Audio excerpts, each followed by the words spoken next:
नमस्कार बच्चों। हमने पिछली क्लास में first chapter matters in our surrounding का कुछ पोर्शन पढ़ चुके थे, जिसमें हमने लास्ट क्लास में प्रॉपर्टीज़ ऑफ मैटर के बारे में देखा था। ठीक, प्रॉपर्टीज़ ऑफ मैटर में हमने क्या देखे थे? कुछ प्रॉपर्टीज़ के बारे में पढ़ा हुआ था, फिजिकल प्रॉपर्टीज़ और फिजिकल नेचर ऑफ मैटर। जैसे the particles of matters are very tiny, the particles of matters have space between them, particles of matter are continuously moving and particles of matter attract each other। इस पर based हमने कुछ activities भी किए थे। ठीक है, यानी एक्टिविटीज़ पढ़े थे जो आपको कॉपी में लिखना था। उसके बाद हम कुछ specific property of liquid and solid पढ़ रहे थे, जिसमें हमने रिजिड और फ्लूइड के बारे में पढ़ा था, रिजिडिटी और फ्लूइडिटी के बारे में पढ़ चुके थे। क्लियर है यहाँ पर? तो इतना हम देख चुके थे। आज फिर से यहाँ से आगे देखते हैं कि रिजिडिटी क्या था और फ्लूइडिटी क्या है। हम रिजिड की बात करें तो हमने बोला है रिजिड मीन्स क्या कहा जाता है? Solids are generally rigid in nature, means उनमें एक इनफ्लेक्सिबिलिटी होना, वो एक पर्टिकुलर शेप रखते हैं। ठीक है, उनमें कोई चेंजेस अपने आप नहीं आता। That means they does not acquire the shape of container in which they are kept. ठीक है, दूसरा हम कहेंगे यहाँ पर कि उनमें एक्सटर्नल जो शेप है उनका, वो जैसा का वैसा ही बना रहता है, उसमें कोई चेंजेस नहीं आता है। कोई भी अगर हम एक्सटर्नल फोर्स अप्लाई करें तो उसमें कोई चेंजेस नहीं आता है। जैसे अगर हम क्या करें, स्टोन है, ठीक है, चौक है, तो कैसा उनका शेप जैसा का वैसा है, उनमें एक पर्टिकुलर शेप होगा, वो अपना शेप मेंटेन करके रखते हैं। ठीक है, फ्लूइड की बात करें तो हम कहेंगे फ्लूइड्स का मतलब होता है फ्लो होने की कैपेसिटी जिसमें है। ठीक है, तो कैसे this are fluids are those material which can flow easily, ये पढ़ चुके थे हमने। और they can acquire the shape of container in which they are placed. ठीक, और इसमें हम कहते हैं गैसेस और लिक्विड दोनों को फ्लूइड की कैटेगरी में रखते हैं। किसको रखते हैं हम? गैसेस और लिक्विड दोनों को फ्लूइड की कैटेगरी में रखा जाता है। ठीक है, लेकिन लिक्विड और गैस दोनों की फ्लूइडिटी में अंतर है। Generally in case of the gases they acquire the whole area provided to them. ठीक, जैसे अगर हम देखें कि अगर हम इंसेंस स्टिक बर्न करते हैं, अगरबत्ती बर्न करते हैं एक कोने में, तो वो पूरे रूम में फैल जाती है। लेकिन अगर आप नल चालू कर देंगे पानी का, ठीक है, तो वो नीचे नीचे फैलेगा, ऊपर नहीं जाएगा। ठीक है, पूरे रूम में नहीं फैल पाएगा। क्यों? क्योंकि लिक्विड की टेंडेंसी क्या फ्लो होने की from top to bottom, while gases can acquire the whole surface area provided to it. ठीक, इतना हम देख चुके थे। नाउ आज हम बात करते हैं डिफ्यूज़न। नेक्स्ट टॉपिक हमारा क्या है? डिफ्यूज़न। डिफ्यूज़न को हम कहते हैं यहाँ पर इंटरमिक्सिंग ऑफ द पार्टिकल। ठीक, और टू डिफरेंट सब्सटेंसेस। ठीक है, क्या कहा जाएगा? It is the intermixing of the particles of two substances into one another. ठीक है, ड्यू टू देयर मोशन, और we can say due to the kinetic energy into them. Diffusion तब तक होते रहेगा जब तक एक यूनिफॉर्म मिक्सचर ना बन जाए। जैसे अगर हमने कहा दो अलग अलग गैसेस ले लेते हैं, क्या लेते हैं?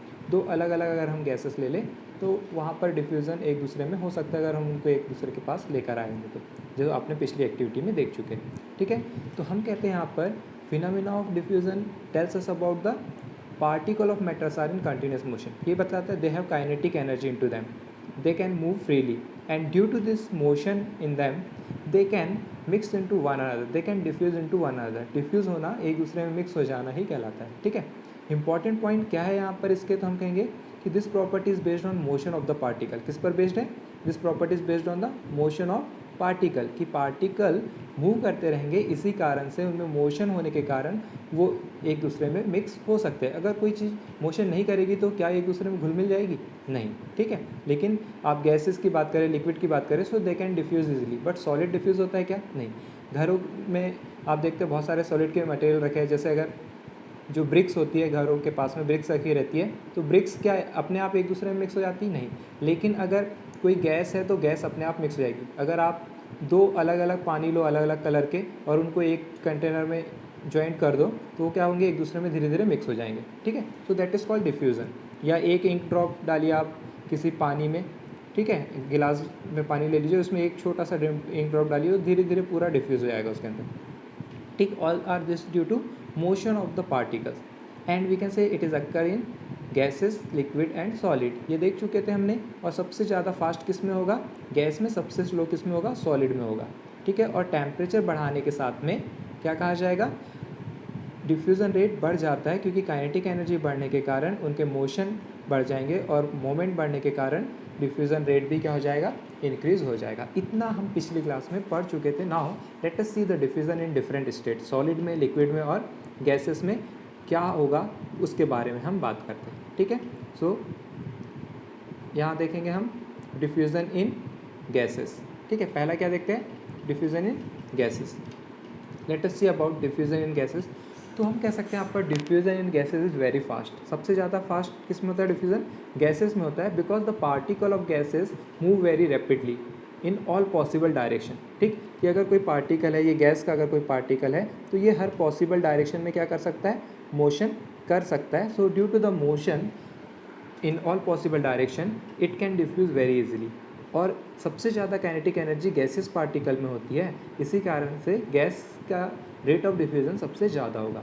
ठीक, and it is also depend on the density. किसके ऊपर डिपेंड करता है, the rate of diffusion of gases is also depend on its density.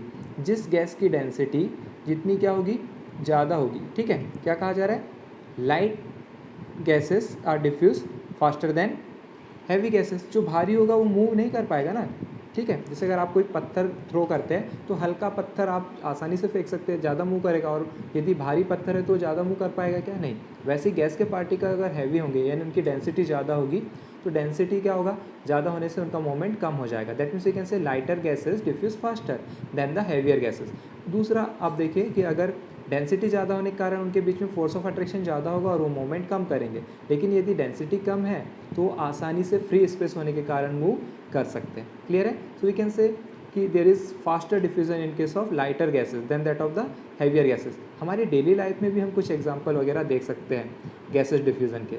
जैसे आप देखते हैं कि जो फूड मटेरियल कुक करते हैं तो यदि उसकी स्मेल क्या देखते हैं, जो कुक्ड फूड मटेरियल होता है उसकी स्मेल काफ़ी दूर तक चली जाती है, जबकि आप बनाते किचन में है लेकिन हमारे ड्राइंग रूम में भी आती है, स्मेल आती है। तो वो क्या होता है, ड्यू टू द डिफ्यूज़न। ठीक, कि हम काफ़ी दूर होते हैं तब भी वहाँ तक स्मेल फूड की आ जाएगी। ठीक है, तो जब अगर अब उसमें भी देखिए एक चीज़, जब फूड अगर हॉट होता है यानी तुरंत बना होता है तो उसकी स्मेल काफ़ी दूर तक जाती है, लेकिन वही फूड अगर हम शाम को रखा रहता है तो जाती है क्या, नहीं जाती दूर तक स्मेल। तो क्या कहा जाएगा कि टेम्परेचर बढ़ने के साथ काइनेटिक एनर्जी बढ़ जाती है, और काइनेटिक एनर्जी बढ़ने के कारण मोशन बढ़ जाएगा और वो काफ़ी दूर तक मूव करेंगे पार्टिकल। ठीक, इसलिए कहा जाता है कि the smell of hot sizzling food reaches us even when we are very far away और एट अ कंसिडरेबल डिस्टेंस। ठीक है, होता है। जबकि in case of cold food क्या कहा जाएगा, we have to come close to get smell. ठीक है, because the rate of diffusion of hot gases is more than that of cold gases. Clear है, तो ऐसे ही जब हम फूड की बात करें, हॉट गैसेस में क्या होगा, उनका टेम्परेचर ज़्यादा है, उनकी काइनेटिक एनर्जी ज़्यादा है। जब टेम्परेचर ज़्यादा होगा, क्योंकि टेम्परेचर और काइनेटिक एनर्जी कैसे है, प्रोपोर्शनल है। ठीक, तो टेम्परेचर जब ज़्यादा होगा तो काइनेटिक एनर्जी भी ज़्यादा होगी, काइनेटिक एनर्जी ज़्यादा होगी तो मोशन क्या हो जाएगा, मोशन भी इसका ज़्यादा होगा, और मोशन यदि ज़्यादा होगा तो वो स्पीडली मूव करेंगे, और स्पीडली मूव करेंगे तो हमारे पास आसानी से पहुंच जाएगी हॉट स्मेल की फूड। ठीक, सीजलिंग फूड जो होगा उसकी अच्छी स्मेल हमारे तक आती है, लेकिन जब वो ठंडा हो जाता है तो हमारे तक स्मेल नहीं आती है। क्लियर है, देन नेक्स्ट हम इसी में बात करते हैं हमारे आसपास कि जो बर्निंग इंसेंस स्टिक होती है, अगरबत्ती वगैरह बर्न करते हैं, उसकी खुशबू पूरे रूम में फैल जाती है, उसका धुआं पूरे रूम में एयर के थ्रू फैल जाता है, because there is motion in the particle of air. Clear है, ऐसे ही अगर आप देखें तो क्या कहा जाएगा, परफ्यूम वगैरह स्प्रेड होता है, आप परफ्यूम लगाते हैं, ठीक है, अच्छा सा परफ्यूम लगाते हैं तो क्या उसकी वेपर्स वगैरह उड़ती है एयर में और वो दूर तक जाती है, होती है वेपर्स वगैरह की खुशबू दूर तक जाती है ना। तो वो भी हम कह रहे हैं कि यहाँ पर किस कारण से, due to the motion in the particle, due to the diffusion of fragrance of, क्या कहा जाएगा, जो हम परफ्यूम वगैरह यूज़ करते हैं तो उसकी फ्रेग्रेंस एयर के साथ डिफ्यूज़ होकर वो मूव करती है। फिर क्या कहा जाएगा कि जो आपने देखा है घरों में ये कॉमनली एलपीजी वगैरह यूज़ करते हैं घरों में, एलपीजी जब हम घरों में यूज़ करते हैं और वो कभी उससे स्मेल आती है, कभी अगर हम उसे चालू करते हैं और बर्न ना करें और थोड़े समय तक अगर वो खुला रह जाए तो आपको एक अजीब सी स्मेल आती है। एक्चुअल में वो स्मेल क्यों होती है, बिकॉज वो तो गैस से डिफ्यूज़ हुई ना, गैस से लीक हुई है वहाँ पर सिलेंडर से जो एलपीजी गैस लीक हुई है, और वो पूरे होम में क्या हो जाती है, एयर के साथ डिफ्यूज़न हो जाएगा उसका, और बहुत ही स्ट्रॉन्ग स्मेल वगैरह मिलती है। That is due to the ethyl mercaptan, कि गैस के अंदर क्या करते हैं, एक सब्सटेंस मिलाया जाता है जिसको हम कहते हैं एथिल मर्केप्टॉन, जो किससे बचाने के लिए होता है, ताकि वो गैस, अगर कभी गैस लीक हो रही है एलपीजी सिलेंडर वगैरह से या स्टोव से, तो वो आसानी से हमको स्मेल पता चल जाए उसकी और हम उसके नोब को बंद कर सकें। और वो किस कारण से होता है, because that gas is diffuse into the air, ठीक, कि जो हमारे कमरे में एयर है उसके साथ में डिफ्यूज़न हो जाता है। इस कारण से क्या होगा, वहाँ पर हम कह सकते हैं कि वो हम आसानी से आइडेंटिफाई कर लेंगे। क्लियर है, ठीक है। नेक्स्ट हम कहते हैं डिफ्यूज़न इन सॉलिड। क्या कहा जाएगा, डिफ्यूज़न इन लिक्विड पहले, फिर सॉलिड देखेंगे। डिफ्यूज़न इन द लिक्विड, ठीक। अभी हमने पहले ही पढ़ा है rate of diffusion is highest in the gases, then in the liquid, then last in the solid. सबसे लिस्ट किस में होगा, सॉलिड में होगा, ठीक है। तो अभी बात करते हैं हम diffusion in liquid. Diffusion liquid को हम आसानी से समझ सकते हैं कि अगर हम एक क्या ले लें, कोई कंटेनर ले ले या कोई बीकर ले ले या ग्लास ले ले, उसमें पानी ले ले और उसमें एक इंक जो आती है, इंक एक बूंद डाल दे, आप देखेंगे धीरे धीरे इंक फैलकर पूरे गिलास के पानी में धीरे धीरे फैल जाएगी। वो किस कारण से होगा, because of the motion of particles of liquid. अगर ऐसा नहीं होता तो एक ही जगह पर रहना था उसको, ठीक। तो यही हम कह रहे हैं यहाँ पर, diffusion in liquids is slower than the gases and particles of liquids move slowly as compare with the particle of gases but faster than the solid. सबसे ज़्यादा किस में है, गैस में है, देन किस में है, लिक्विड में, और सबसे कम किस में कहा जाएगा, सॉलिड के केस में। यानी रेट ऑफ डिफ्यूज़न इस तरह से बढ़ते जाएगा, सॉलिड में सबसे कम, लिक्विड में सबसे ज़्यादा और गैस में सबसे ज़्यादा रेट ऑफ डिफ्यूज़न होता है, ठीक है। इसके भी हम कुछ कॉमन एग्जांपल हमारे लाइफ में देख सकते हैं, जैसे spreading of purple colour of potassium permanganate, जो हमने एक्टिविटी में देखा था कि जब हम एक क्रिस्टल डालते हैं पोटेशियम परमैंगनेट का, कहाँ पर, वाटर में, या कॉपर सल्फेट का अगर हम क्रिस्टल डालें तो वो क्या होगा, या तो ब्लू कलर का या तो और पर्पल कलर का आपको सॉल्यूशन मिलेगा। जब हम पोटेशियम परमैंगनेट सॉल्यूशन डालते हैं तो पर्पल कलर मिलेगा। जब कॉपर सल्फेट का सॉल्यूशन बनाएंगे, यानी एक क्रिस्टल डालेंगे वाटर में, तो वो क्या हो जाएगा, हमको ब्लू कलर का सॉल्यूशन मिलेगा धीरे धीरे घुलकर। ऐसे ही इंक को अगर हम वाटर में डालें तब भी क्या हो जाएगा, वो धीरे धीरे डिज़ोल्व होकर पूरे वाटर को क्या कर देगी, अपने कलर में उस टाइप से कन्वर्ट कर देगी। ये अपने आप होता है, क्या होता है, it takes place by its own and due to the diffusion of the particles of either potassium permanganate, copper sulphate और ink with respect to the particle of water. यानी वाटर के बीच में इंक के, पोटेशियम परमैंगनेट के या copper sulphate के particles क्या करते हैं, मोशन करते हैं, डिफ्यूज़ हो जाते हैं, एक दूसरे में इंटरमिक्स हो जाते हैं, ठीक। फिर ऐसे ही हम और भी देखते हैं कि the carbon dioxide and oxygen gases present in air diffuse into water ecosystem. होता है कि हमने पढ़ा हुआ है कि जो एक्वेटिक लाइफ है, मैरिन लाइफ है, उनके लिए क्या ज़रूरी होता है, कार्बन डाइऑक्साइड और ऑक्सीजन ज़रूरी होती है। तो पानी के अंदर तो ऑक्सीजन और कार्बन डाइऑक्साइड हमको दिखती नहीं, लेकिन वो होती है ना, ठीक है। So that gases are diffuse inside the water, ठीक। और वहाँ पर वो किसके लिए ज़रूरी होती है, actually they are present in the dissolve form and they are just taken by the living beings that are present in to the water, जिसको हम फाइटोप्लैंक्टन्स वगैरह कहते हैं, ठीक है। यानी जो पानी के अंदर पाए जाने वाले एक्वेटिक एनिमल्स और जो प्लांट्स वगैरह हैं, वो उनको ब्रीथ करने के लिए क्या करते हैं, they will take the oxygen और carbon dioxide for the photosynthesis, ठीक। तो ये भी क्या है, that is the example of diffusion. ऐसे ही हम कहते हैं सॉलिड के केस में अगर देखें तो सॉलिड कॉपर सल्फेट है, क्या है। अब यहाँ एक चीज़ ध्यान देने वाली कि अगर हम कॉपर सल्फेट ले, ठीक है, और ब्लू इंक वगैरह ले ले लिक्विड, ठीक, तब वो क्या है, और गैसेस ले ले ऑक्सीजन, तो ये सभी के सभी क्या होती है, किस में डिफ्यूज़ होती है, लिक्विड के अंदर डिफ्यूज़ आती है। मतलब सॉलिड भी डिफ्यूज़ हो रहा है, लिक्विड भी डिफ्यूज़ हो रहा है और गैसेस भी। So all three substances can be diffuse into the water. Water खुद लिक्विड है। देखो यहाँ हम कहना क्या चाह रहे हैं कि हमने एक क्या लिया, कॉपर सल्फेट सॉलिड लिया, दूसरा ब्लू इंक लिया, लिक्विड है, और तीसरा ऑक्सीजन गैसेस लिया है यहाँ पर इन केसेस में, ठीक है। तो हम कह रहे हैं यहाँ पर तीनों अलग अलग सब्सटेंस है, लेकिन हम सबको कहाँ पर डिफ्यूज़ कर रहे हैं, कहाँ पर डिजॉल्व कर रहे हैं, वाटर में, जो कि लिक्विड है। लेकिन तीनों के केसेस में अगर आप देखें तो सबसे फास्ट जो डिफ्यूज़न होगा, ठीक है, वो लिक्विड के अंदर सबसे फास्ट डिफ्यूज़न होगा, वो किसका होगा, गैस का या लिक्विड का, ठीक, और फिर सॉलिड का, ठीक। तो हम कहेंगे यहाँ पर the rate of diffusion in liquid is much faster than that in solid, ठीक है, because the particle of liquid moves much more freely and easily, ठीक, and the space between the liquid is more as compare with the solid. Clear है कि solid के particle के बीच में space कम है, जबकि लिक्विड के पार्टिकल के बीच में स्पेस ज़्यादा है, तो वो एक दूसरे में इंटरमिक्स आसानी से हो सकते हैं, क्योंकि उनको मूव करने के लिए, उनको इंटरमिक्स होने के लिए काफ़ी स्पेस चाहिए, जगह चाहिए। तो हम कहेंगे यहाँ पर because there is some more space present between the particles of liquid as compared with the particles of solid, so there is faster diffusion in case of liquid as compared with the solid. Clear है? Next हम कहेंगे diffusion in solids. क्या कहा जाता है? Diffusion in the solid. Diffusion in solid अगर देखें तो काफ़ी स्लो होगा या हमको नेग्लिजिबल देखने को मिलता है. ठीक है, कुछ कुछ लिक्विड सॉलिड में हमको क्या देखने को मिलता है? डिफ्यूज़न देखने को मिलता है, लेकिन काफ़ी स्लो. और कुछ सॉलिड जिनमें फोर्स ऑफ अट्रैक्शन काफ़ी ज़्यादा है, जो मूव नहीं कर सकते, उनके केसेस में नेग्लिजिबल डिफ्यूज़न देखने को मिलता है. So you can say diffusion in case of the solid is very very slow because the particles of solid do not move from their fixed position. They can only vibrate about their fixed position. Therefore, due to lack of movement in the particle, they diffuse very rare. Clear है? समझ में आया क्या बोला है? कि जो diffusion है सॉलिड के केस में वो काफ़ी स्लो होगा. क्यों? क्योंकि इनके पार्टिकल्स कैसे हैं? काफ़ी पास पास है, इनमें मोमेंट नहीं होगा. They are just in contact with one another and they can not move freely. लेकिन ये अपनी पोजीशन पे क्या हो सकते हैं? यहाँ पर ये वाइब्रेट हो सकते हैं. यहाँ पर ये इस प्रकार से मूव करते जाएंगे, केवल वाइब्रेशन करेंगे, मोशन उनमें इजी नहीं होगा, फ्री मोशन नहीं होगा. इसीलिए हमको सॉलिड के केस में मोमेंट कम देखने को मिलता है.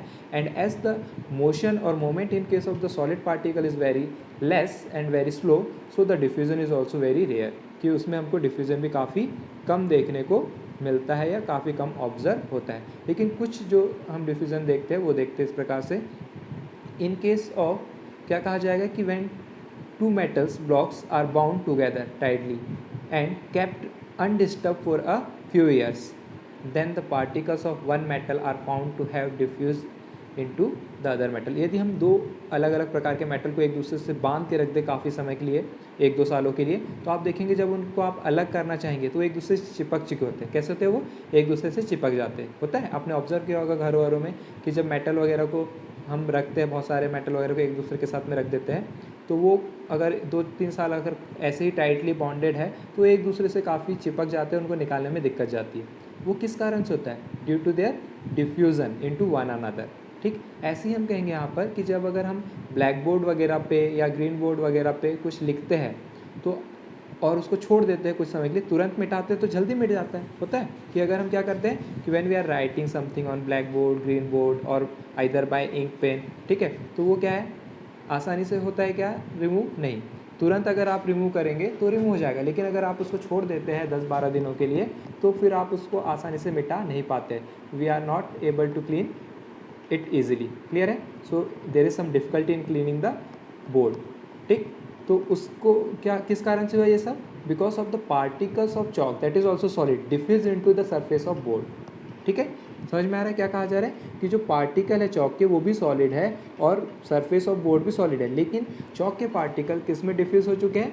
बोर्ड में डिफ्यूज हो चुके हैं. इस कारण से क्या कहा जाएगा?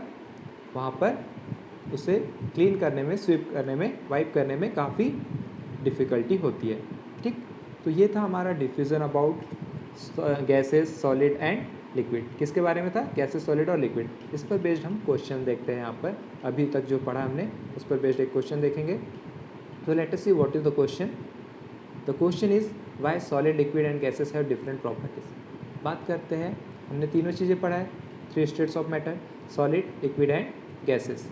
सो our question is why solids, liquids and gases have different property. कि सब में अलग अलग प्रॉपर्टी क्यों है?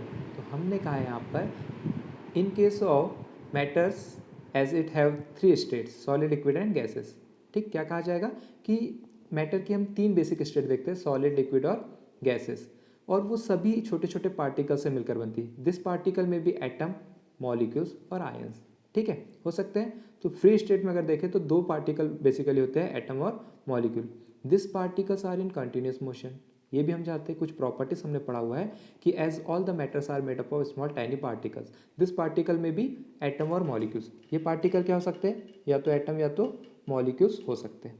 क्लियर है यहाँ पर कि कुछ सब्सटेंसेस एटम से मिलकर बनेंगे, कुछ सब्सटेंसेस मॉलिक्यूल से मिलकर बनेंगे. ठीक है, और ये पार्टिकल मैटर के कंटिन्यू मोशन करते हैं, कंटिन्यू मूवमेंट करते हैं because of the kinetic energy possess into them. ठीक, कि उनके अंदर कुछ ना कुछ काइनेटिक एनर्जी एसोसिएट होगी. And we know that those substances which are having kinetic energy can move easily, but the magnitude of kinetic energy and the force of attraction between the particle is different. तो जो particle जितनी आसानी से move करेगा उसमें motion ज़्यादा होगा, ठीक है, और जो पार्टिकल में फोर्स ऑफ अट्रैक्शन ज़्यादा है उसका मोशन कम होगा, ठीक। तो इसी कारण से हम कहते हैं कि जो प्रॉपर्टीज़ है पार्टिकल्स, यानी जो सॉलिड लिक्विड और गैसेस के पार्टिकल्स हैं, वो डिसाइड करेंगे कि किस में कौन सी प्रॉपर्टी होना चाहिए, कौन किस स्टेट में होगा। So we can say the following properties of particle decides whether a given substance will exist as a solid liquid और गैस, ठीक। तो वो हम कहते हैं कौन कौन सी प्रॉपर्टीज होगी। पहला तो स्पेस और डिस्टेंस बिटवीन द पार्टिकल, किसके बीच में, जो पार्टिकल है उनके बीच में। जैसे हमने कहा इन case of the gases, gases के पार्टिकल काफ़ी दूर दूर होते हैं, काफ़ी इस तरह से दूर दूर होंगे। In case of liquid the particles of the gases are close to one another, कैसे होते हैं, ये क्लोज होंगे। और in case of the solid the particles of solids are close to one another as well as they are regularly arrange. कैसे arrange होते हैं, ये रेगुलरली अरेंज होते हैं, पास पास होते हैं, उनके बीच में फोर्स ऑफ अट्रैक्शन ज़्यादा है। अब तीनों में ध्यान देना। In case of the solid क्या कहा जाएगा, पहले हम सॉलिड की बात करेंगे। In case of solid the particles of matter और particles of the solid are regularly arrange. कैसे अरेंज होते हैं, regularly arrange, compactly packed, force of attraction is high, ठीक। While in case of liquid they are irregularly arrange. ये कैसे है, irregularly arrange है, they can freely move, ठीक है, and the force of attraction is less than the solid. Solid के comparison इसमें कम force of attraction. While in case of the gases we can say the particles of gases are not arrange at all, they are freely move, they can move in all possible direction. Clear है यहाँ पर। तो ये हम देखते हैं किसके cases में, सॉलिड, लिक्विड एंड गैसेस के केस में। सो इनमें हमने कहा है कि कौन डिसाइड करेगा कि किस प्रकार के वो स्टेट रखेंगे कोई भी सब्सटेंस, आइदर सॉलिड, लिक्विड और गैसेस। सो फर्स्ट हमने बोला है यहाँ पर सब किसके ऊपर डिपेंड करेगा, the state of matter will be depend on the space और distance between the particle of matter. Secondly हम कहते हैं the force of attraction between the particle. If the force of attraction is more that means the moment of particle is less and it may be a solid. Then हम कहेंगे यहाँ पर यदि कम है उससे तो लिक्विड हो सकता है और लिस्ट है तो वो gases. Third one the moment और we can say the amount of movement of particle और kinetic energy of the particle, कि यदि ज़्यादा मूवमेंट है तो वो हम कह सकते हैं किस में देखते हैं, द फ्री मूवमेंट और fast movement is generally observe in case of the gases then in the liquid and least in the solid. किस केस में देखते हैं, सॉलिड के केस में सबसे लिस्ट मोशन वगैरह देखते हैं।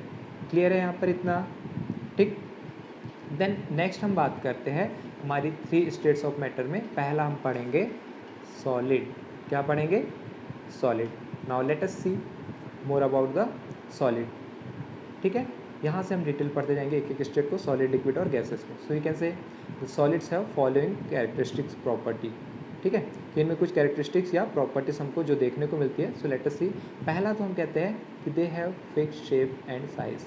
क्या कहा जाता है, solids have a fixed shape, they has a fixed shape because the particles of solids are closely packed and their positions are fixed due to their strong force of attraction between them। पढ़ा है भी हमने यहाँ पर, क्या बोला है कि इनका फिक्स शेप होगा। आप देखते हैं चौक का शेप फिक्स है, टेबल का शेप फिक्स है, घरों में जो आप यूटेंसिल वगैरह यूज़ करते हैं उनके शेप फिक्स है। क्यों, क्योंकि दे आर सॉलिड। अब क्यों ऐसा है उनका शेप फिक्स है, हमने पहले बोला कि पहली property they have fixed shape. Why the shape of solid is fixed? So we can say because the particles of solids are strongly attract to one another, ठीक। उनके बीच में फोर्स ऑफ अट्रैक्शन काफ़ी स्ट्रॉन्ग है, इसलिए वो particle को move नहीं होने देंगे। और जब पार्टिकल को मूव नहीं होने देंगे तो उनका शेप कैसा होगा, रिजिड होगा और एक फिक्स होगा। क्लियर है। दूसरा हम कहते हैं यहाँ पर कि it can not be compress much because its particles are already very closely packed. Clear है। क्या कहा जा रहा है कि जो सॉलिड है उनको हम कॉम्प्रेस नहीं कर सकते। अगर आपने कोई ब्रिक वगैरह लिया उस पर अगर आप कॉम्प्रेसर से कॉम्प्रेस करेंगे तो उसको बहुत ज़्यादा कॉम्प्रेस नहीं कर पाएंगे। लेकिन अगर आपने गैस लिया है कहीं पर और उसको पिस्टन वगैरह से क्या करेंगे, कॉम्प्रेस करेंगे, तो एयर कॉम्प्रेसर वगैरह से एयर को कॉम्प्रेस कर सकते हैं ना। लिक्विड को भी कुछ अमाउंट तक या कुछ क्वांटिटी तक क्या कर सकते हैं, कॉम्प्रेस करेंगे। But in case of solid there compression is very difficult, ठीक। So they are least compressible और we can say they can not be compress much. Clear है। उनको आसानी से हम दबाव डालकर उन्हें कॉम्प्रेस नहीं कर सकते। फिर हम कहते हैं इनकी डेंसिटी हाई होती है। कैसी होती है, they have a high density. आप देखते हैं ना, डेंसिटी मतलब उसके पार्टिकल्स कितने क्लोज है, उनमें स्पेस कितनी कम है, ठीक है, उनका वेट कितना ज़्यादा है, ठीक है। तो डेंसिटी का मतलब होता है मास बाई वॉल्यूम। क्या पढ़ा है आपने, पहले भी पढ़ चुके हैं। डेंसिटी मतलब क्या होता है, मास बाई वॉल्यूम। मीन्स अगर कोई सब्सटेंस है जिसका वॉल्यूम कितना है, 1 लीटर है, कितना है, किसी सब्सटेंस का वॉल्यूम 1 लीटर है और मास उसका अगर हमने बोला है 5 कितना है 5 kg है, तो उसकी डेंसिटी कितनी हो जाएगी 5। लेकिन कोई दूसरा सब्सटेंस है जिसका वॉल्यूम भी 1 लीटर है लेकिन उसका मास कितना है केवल 2, तो उसकी डेंसिटी कितनी हो जाएगी 2। तो डेंसिटी किसकी ज़्यादा है, जिस सब्सटेंस का मास ज़्यादा है। और मास कब ज़्यादा होगा, जब उसमें अमाउंट ज़्यादा होगा। अमाउंट तब ज़्यादा होगा जब ज़्यादा पार्टिकल उतनी ही वॉल्यूम के अंदर प्रेजेंट होंगे। क्लियर है। तो हमने बोला है यहाँ पर कि in case of the solid as the particles are very closely packed, they are compactly packed, so their density is high. उनकी डेंसिटी कैसी होती है, काफ़ी ज़्यादा होती है। क्लियर है, ठीक। So they have very high density as compare with the liquids and gases. फिर हम कहते हैं यहाँ पर it do not fill their container completely. अगर आप सॉलिड को प्लेस करें और तो उनकी पोजीशन में कोई चेंजेस नहीं आता, उनके शेप में कोई चेंजेस नहीं आता है, इसी कारण से अगर हम उसको जिस कंटेनर में रखेंगे उसको कम्प्लीटली फिल नहीं कर पाते हो। क्लियर है, बिकॉज ऑफ द क्या कहा जाएगा, strong inter particular force of attraction which held them together does not allow to change the shape to fill the container. Clear है कि वो इस तरह से, अगर आपसे कहा जाए कि आप घरों में क्या करते हैं, मम्मी वगैरह लड्डू वगैरह रखती है ना डिब्बे में, तो अगर गोल लड्डू है और वो डिब्बे में रखे तो क्या पूरी जगह फिल होती है, क्या नहीं होती, बीच बीच में स्पेसेस रह जाती है। क्यों, क्योंकि लड्डू कैसे होते हैं, सॉलिड होते हैं। ठीक है, तो इसी प्रकार से आप भी अगर कुछ पेबल्स वगैरह कंचे वगैरह रखते हैं किसी डिब्बे में, तो उसमें कुछ कुछ जगह खाली रह जाती है, because they does not change their shape to fill the container. ठीक है, फिर नेक्स्ट हम कहते हैं it does not flow. Solid flow कर सकता है क्या, नहीं फ्लो कर पाता है, लेकिन लिक्विड और गैसेस फ्लो कर सकते हैं, उनमें बहाव होता है, वो बह सकते हैं। लिक्विड बहता है, गैसेस बहती है। लेकिन अगर आपने रेत लिया है और रेत को एक जगह रख दिया है, तो वो क्या बिना किसी एफर्ट के फ्लो हो पाएगी क्या। आपने ईंट रखे, पत्थर रखे, वो अपने आप फ्लो कर पाएंगे क्या, नहीं, because there is very least motion in their particles and they are tightly bonded to one another. Clear है यहाँ पर, and they have fix position, कि वो एक ही पोजिशन में रहते हैं। क्लियर है, इन चीज़ों को आप देखिए कि सॉलिड के अंदर भी अलग अलग प्रकार के सॉलिड हो सकते हैं, उनमें force of attraction in case of the solid itself में भी ऑफ डिफरेंट मैग्नीट्यूड। सॉलिड अलग अलग, जैसे अगर हमने कहा आयरन लेते हैं, तो आयरन अलग हो सकता है, उसका स्ट्रक्चर, उसका कंपोजिशन और उसका पोस्चर वगैरह। ऐसे ही अगर हम सिल्वर लेते हैं, तो iron is much stronger than the silver. दूसरा आप स्पॉन्ज ले लीजिए, स्पॉन्ज वगैरह होती है, गद्दिया वगैरह, उसको आप आसानी से कंप्रेस कर सकते हैं। क्या कर सकते हैं, इन केस ऑफ स्पॉन्ज अगर हम ले तो उसको आप आसानी से कंप्रेस करेंगे। लेकिन दूसरा अगर आप स्टोन लेते हो तो उसको कंप्रेस नहीं कर सकते। स्पॉन्ज सॉलिड है लेकिन उसके बीच में क्या है, खाली स्पेस है, उस स्पेस को हम ओवरकम कर सकते हैं, हटा सकते हैं बाय अप्लाइंग द फोर्स। ठीक, तो उसको किसको, स्पॉन्ज को कंप्रेस कर पाना ईजिली है। तो आपको क्वेश्चन है, you must be knowing about the sponge. It is a solid but we can compress it easily. Why? क्यों कर सकते हैं, जबकि सॉलिड को कंप्रेस करना तो इजी नहीं है। तो क्या कहा जाएगा, sponge can be compress easily because it has some minute holes और पोर्स इन बिटवीन दैम, ठीक, of airs which can be, क्या कहा जा सकता है, which can be remove, which can be overcome by applying the pressure. ठीक, so it can be easily compress. ठीक है, फिर नेक्स्ट देखो, रबर बैंड वगैरह भी सॉलिड है, लेकिन उसको क्या कर सकते हैं, हम स्ट्रेच कर सकते हैं। लेकिन आप लोहे को स्ट्रेच कर सकते हैं क्या, नहीं। हम आयरन मेटल वगैरह को जनरली स्ट्रेच नहीं कर पाते हैं, क्योंकि सॉलिड तो लेस स्ट्रेचेबल होते हैं ना। लेकिन रबर बैंड भी सॉलिड है, लेकिन हो सकता है। तो अलग अलग केसेस में अलग अलग क्या हो सकता है, वहाँ पर फोर्स ऑफ अट्रैक्शन हो सकता है। शुगर सॉल्ट वगैरह कैसे हैं, वो आप जार में रखते हैं तो वो आसानी से जार का कंटेनर का शेप वगैरह एक्वायर कर लेते हैं काफ़ी लिमिट तक की। ठीक है, फिर लेकिन अगर हम दूसरे देखें, रबर बैंड, ठीक है, वो क्या कर लेगा, it will acquire the different shape अगर स्ट्रेच करेंगे, फिर अगेन वो रीगेन कर लेता है। ठीक है, तो वो क्या है, that is depend on the different magnitude of force of attraction applied to them. अगर ज़्यादा करेंगे तो ब्रेक डाउन भी हो जाता है। ठीक है, तो ये क्या है कि शुगर वगैरह के इंडिविजुअल क्रिस्टल होते हैं, छोटे छोटे से, सॉल्ट वगैरह के क्रिस्टल फिक्स होते हैं, लेकिन उनके साइज छोटे होने के कारण they can be acquire the maximum space available to them. ठीक है, लेकिन पूरी स्पेस अवेलेबल है वो नहीं एक्वायर कर सकते जार की। क्लियर है, तो ये किसके बारे में था, सॉलिड के बारे में बात कर रहे थे। ये किसके बारे में बात करें हमने यहाँ पर, सॉलिड के, कि rubber band can change its shape. ठीक है, जब स्ट्रेच करेंगे तो हो सकता है भले ये सॉलिड है। शुगर सॉल्ट को अगर हम जार में कैप्ट करते हैं तो वो क्या कहा जाएगा, किसी कंटेनर का शेप एक्वायर कर लेते हैं काफ़ी लिमिट तक। रबर बैंड, शुगर और इनको अगर हम कंपेयर करें तो रबर बैंड अपना शेप चेंज कर सकते हैं एक्वायरिंग फोर्स। ठीक, शुगर वगैरह का अगर फोर्स एक्वायर मतलब उस पर लगाएंगे तो वो क्या करेगा, that will be change into powder form में चेंज हो जाएगा। ठीक है, तो ऐसे ही अलग अलग लेवल का या अलग अलग मैग्नीट्यूड का उनमें क्या होगा, फोर्स ऑफ अट्रैक्शन होता है। ठीक, क्लियर है। तो इसके बाद देखिए नेक्स्ट कुछ थोड़ा सा और देखते हैं यहाँ पर हम कि इनकी प्रॉपर्टीज़ कैसे कर सकते हैं। आप ये एक्टिविटी घर पे कर सकते हैं। एक पेन लीजिए, एक बुक लीजिए, एक नीडल लीजिए, एक धागा लीजिए, ठीक है। और उनके क्या करना है आपको, इनमें sketch the shape of this article in your notebook, अपने कॉपी में इनको बना लेना है, ठीक है। अपने पास कॉपी है, एक्टिविटी कॉपी, उसमें बना लीजिए। अब देखो करना क्या है, do all this articles have definite shape, क्या पेन का, बुक का, नीडल का जो है या थ्रेड पीस का शेप फिक्स है उनको बना लीजिए। यस होता है, इनकी डेफिनेट बाउंड्री होती है, फिक्स वॉल्यूम होता है। अगर आप क्या करते हैं कि इनको हथौड़े से अगर इन्हें हैमर्ड करें, पुल्ड करें या ड्रॉप करें, ठीक है, उसको हथौड़े से मारेंगे तो क्या होगा, आप ऑब्जर्व कर पाएंगे क्या होगा। Are this capable of diffusing into each other, क्या वो एक दूसरे में डिफ्यूज़ हो सकते हैं अगर उनको हम आसपास रख देंगे तो, ठीक। Try to compress them by applying force, are you able to compress this. तो अब आप ऑब्जर्व करेंगे कि अगर हम पेन लेंगे तो पेन कैसा है, रिजिड है, बुक कैसी है, रिजिड है, नीडल कैसी है, रिजिड है, और धागा कैसा है, वो भी है, लेकिन वो क्या हो सकता है, अपना शेप आसानी से चेंज कर सकता है। इसका मतलब है कि सब में क्या है, अलग अलग फोर्स ऑफ अट्रैक्शन है, magnitude of force of attraction is different in all this cases. अगर आप हैमर्ड करेंगे तो पेन क्या हो जाएगा, ब्रिटल होने के कारण टूट जाएगा। बुक को काफ़ी ज़्यादा हैमर्ड करेंगे तब होगा।